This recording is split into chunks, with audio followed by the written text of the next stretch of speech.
Good morning. This is Don V with Truth Be Told. Hope everybody had a wonderful weekend, as we don't do videos on the weekend. That's why there wasn't anything on Saturday and Sunday. But before we move on to today's disturbing news reports, please subscribe. 97% of the people who watch my videos are not subscribers. Only takes a second and it's completely free. Without ado, let's go ahead and move to the first one. It says, ignore no soliciting signs. Use your script. The jab door knocking documents revealed. As the Biden admin peddles its plan to send door knocking missionaries across America to spread jab awareness and keep track of who's jabbed and who's not, which is completely unconstitutional, White House-coordinated female surge teams are being assembled to reinforce local efforts on the ground. In preparation for the coming campaign, Lake County, Illinois has published helpful hints for volunteers taking part in their community health ambassador outreach door-knocking projects to increase COVID jab acceptance. I'm not doing it. The helpful hints include, if you're nervous, that's okay. We're all still get nervous, even if they've done this before. You don't need to have all the answers. If you are unsure of an answer, be honest. Tell the person asking that you are a volunteer and you will take down their question so that a health department staff person can get them the correct answer. Inform, don't convince. Your job is to equip the person at the door with the information resources they need to make an informed decision about their health. You're not trying to convince anyone to do something they don't want you to do. Yeah, right.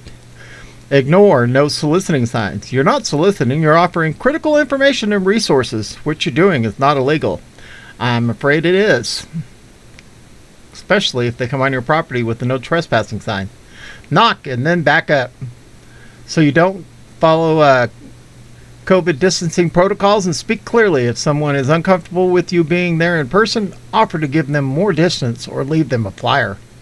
Use your script. This will give you the basics. Once you get comfortable with it, feel free to make it sound more like you, as long as all the key information is there. Make clear up front that the building has let you in and you're from the health department.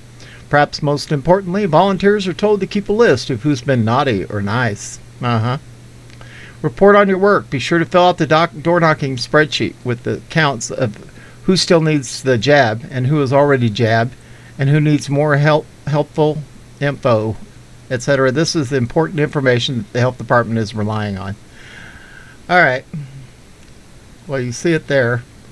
Let's go ahead and move to this right here on the second news.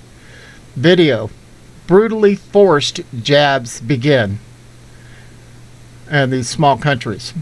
This is what we can look forward to under Democratic-controlled dead corporation. Video has surfaced of citizens being chased up onto the roofs of their homes and forcibly held down by police and medical teams and stuck with the COVID-19 jab.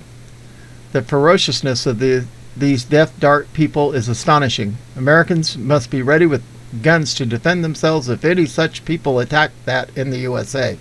In the video below is a man seen running out onto the roof of his home. Police and medical people are in hot pursuit. They grab him, tackle him onto the roof, and fight to restrain him while he screams in terror and anger about being forcibly jabbed against his will. So abusive are the medical people, they literally set on him to prevent him from fighting them off. As the jab is injected, he screams, knowing this jab is far more likely to kill him than the disease it allegedly jabs against. Based on streets below, do nothing. Let's go ahead and play this. Angie, estoy bien. Que me suelten. Que me suelten. Que me suelten. Despacio, Tenés que bajarte. Despacito. Lo van a lastimar. Que me suelten, Angie. Tenés que bajarte. Pero si no lo van a bajar.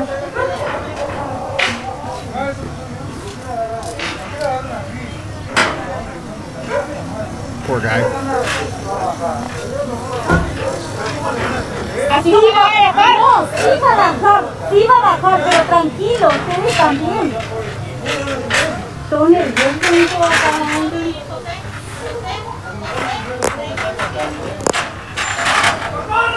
tranquilo. Sí, señora, ¿no? No, Judith, no, así no lo van a bajar. Tranquilo. Pero y bueno, por más razón, Judith. ¡Que me suelten! ¡Que me suelten! Despacio, Lo van a lastimar. ¡Que me suelten, Angie! Así.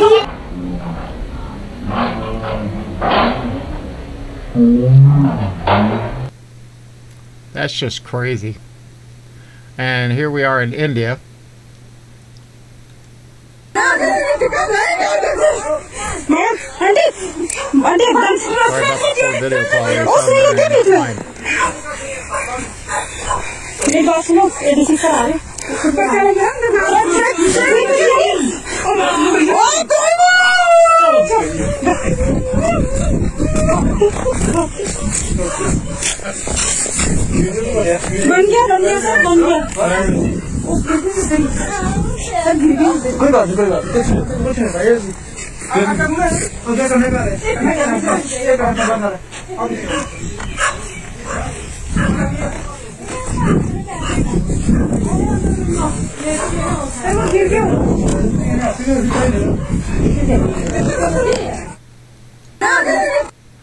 This is just ridiculous.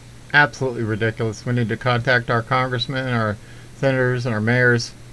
Tell them that we want laws passed where they cannot force us to do anything that is unconstitutional in America. All right, moving on. Sharp increase in police resignations after BLM matter protest in 2020 study. Highlighted rate of resignations expected to continue.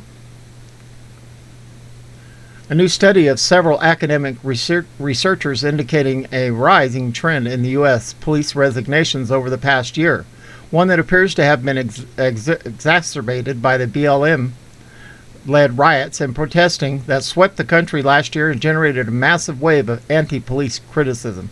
The study, written by University of Nebraska Distinguished Associate Professor of Criminology Justin Nix and University of Utah's PhD candidate Scott Morkus and Ian Adams, found that within a large police department in the western U.S., voluntary police resignations increased by 279% following last year's protest against killing of Minneapolis resident Floyd.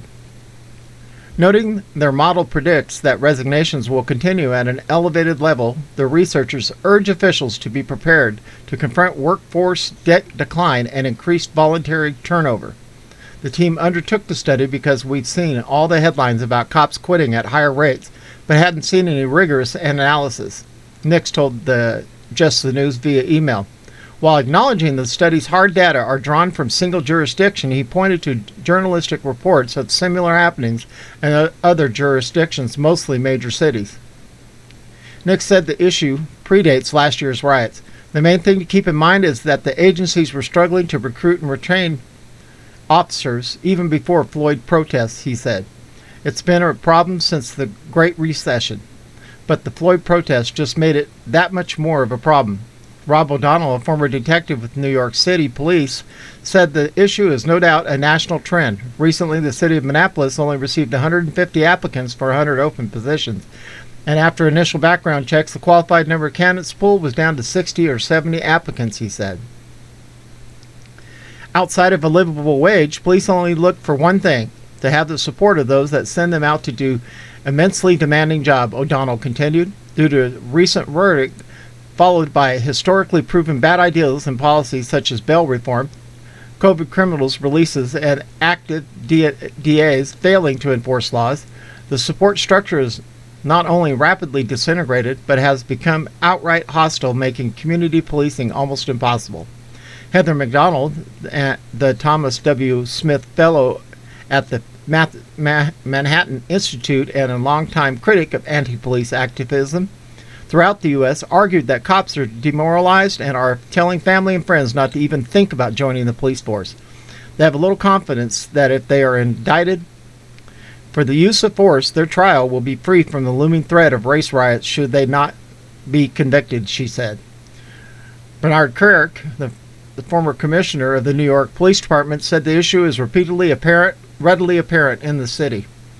If you talk to the unions in New York City, Kerik said, whether it's the Police Benevolent Association, the sergeants, or the lieutenants, all three ranks in the New York City Police Department are leaving early, or they're leaving right at their retirement date. Nobody's staying any longer than they would.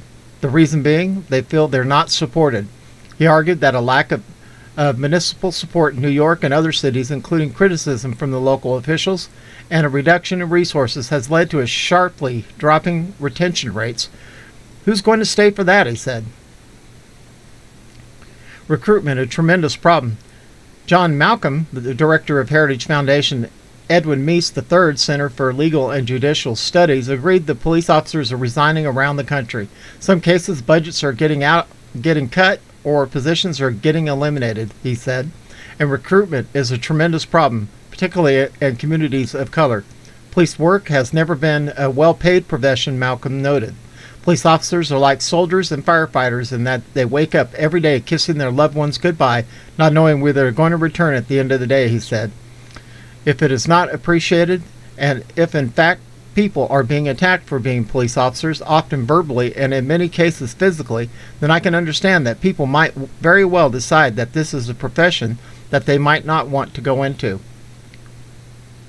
At a large enough scale, turnovers can lead to a police agency's inability to respond to calls for service, increased crime, erosion of public trust, the study authors wrote. Concerns regarding police turnover and crime are compounded by the realities of how police hiring works, they note elsewhere. For starters, a month-long hiring process is required to ensure high standards are met. Hiring process typically consists of a psychological exam, medical screening, interview, background check, and more. Once hired, though, police officers are not road ready. They must graduate from a police academy and then complete a field training phase.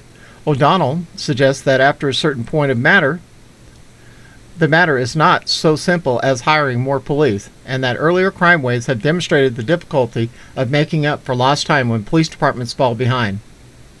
Unfortunately, like we learned in the late 80s, only when communities became totally unlivable will they cry for change and restore law and order be made, he said.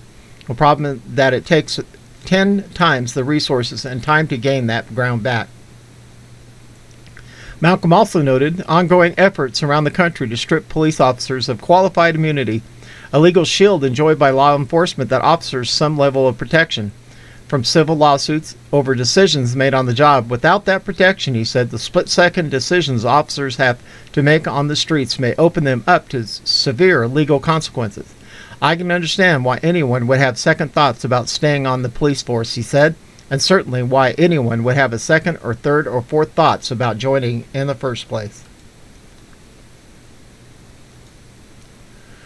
That's really sad, because we need the boys in blue, that's for sure. There's just too many bad people out there. The black hats are moving like crazy, as you can see on the first two videos, working hard to get their globalist agenda going. But thank the Lord that He's in control, and I think you're going to see some changes here real soon. At any rate, this is Don V with Truth Be Told, and we are out of here.